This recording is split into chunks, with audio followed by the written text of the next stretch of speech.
Hello everybody, welcome to What About the Game. Today I'm going to be talking about Criminal Girls 2 Party Favors on the PlayStation Vita.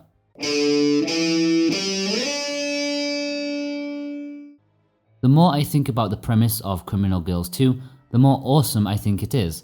The concept is really cool. In this version of Earth, there are delinquents, classified as such because they died before they could become true convicts, basically destined to be criminals, but died too soon. They are sent to the Hellspire, where you, as a program instructor, are to guide them back to the Earth and let them be reformed. It's a cool modern day Japanese sci-fi thing, and I really like it. That's not everything though.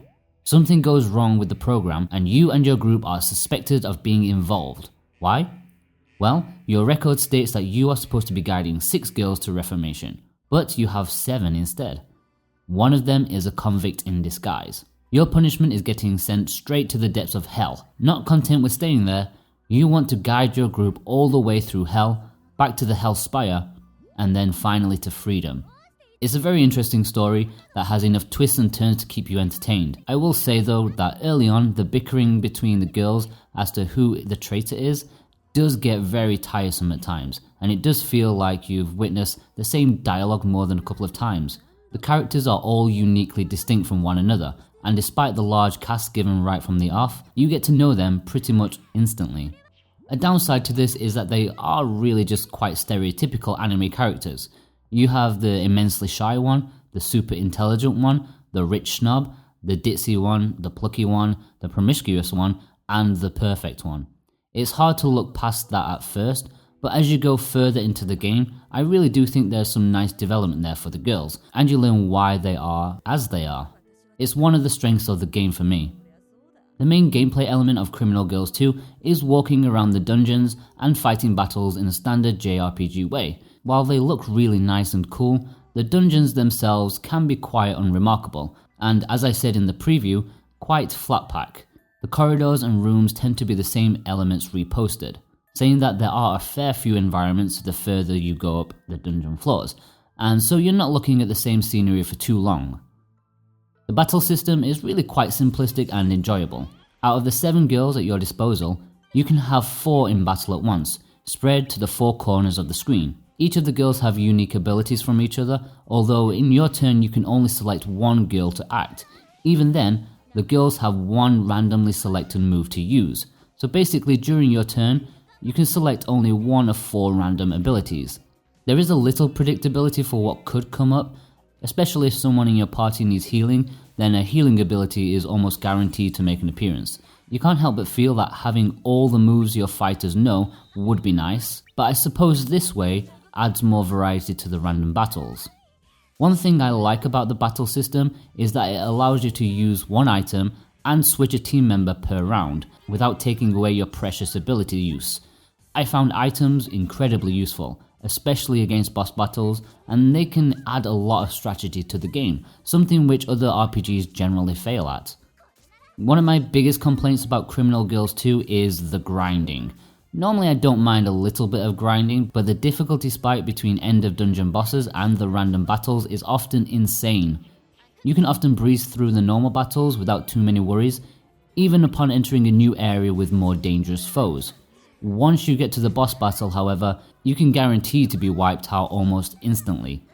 Gaining levels for the boss is a must, as is stockpiling items and teaching your girls new abilities, something which I'll talk about very soon. And it really is soul-sucking. Sure, the battles are over in a matter of seconds, but walking up and down near the restore points really can take a lot of fun out of the game. If you don't enjoy grinding, you probably should avoid Criminal Girls 2, and that is a shame. There has been a lot of fuss surrounding Criminal Girls 2 Party Favors. Despite some localization edits, the game was still refused classification in Germany due to its content, some of which is enough to make grown men blush. So what is the content? Motivation, which is basically a euphemism for S&M. In order to teach the girls new abilities, you need to punish them in supposedly sexual ways, although instead it comes across as silly and a little childish. These motivations come in the form of minigames that are gradually unlocked the further you progress. The first involves scrubbing your girls with a brush before moving on to spanking and even drowning them in goo. You can't do it as much as you please since you need to spend the game's currency every time, and the more they learn, the more expensive it is, so you'll find that you'll be doing this a lot. Do I find all of this offensive? No, not really. It's more of a shake of the head and a "oh you" kind of thing. I think the localization team have done a good job with it. A lot of people have cried out against censorship, but to be honest, would you be happy tying a 13-year-old girl up against her will and spanking her sexually? At least in the localization, they've kind of made it more of a mutual decision and done away with chains and things, which is a thumbs up from me. They've toned it down to a somewhat acceptable level. Did I enjoy Criminal Girls 2?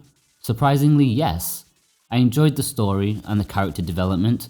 The battle system is also quite fun. The motivation sections didn't bother me, although I suspect I would never play it in public. The generic dungeon layout is disappointing, although it can be overlooked as you often move to different locations. The one big downfall of Criminal Girls 2 is the grinding. It really brings the game to a halt, and at times you feel you could be doing something more enjoyable with your life. Obviously it won't affect everyone, but anyone averse to grinding should stay well clear. There is an easy mode, but I'm not quite sure how it affects the situation, to be honest. Aside from that, Criminal Girls 2 is a solid game for your Vita. Just don't play it while on the bus. Okay guys, I want your opinions. What do you think of the fuss surrounding the game? Do the motivation scenes bother you? Do you plan to buy Criminal Girls 2? Let me know in the comment section, and don't forget to like and subscribe to keep the channel going. Cheers guys, bye bye.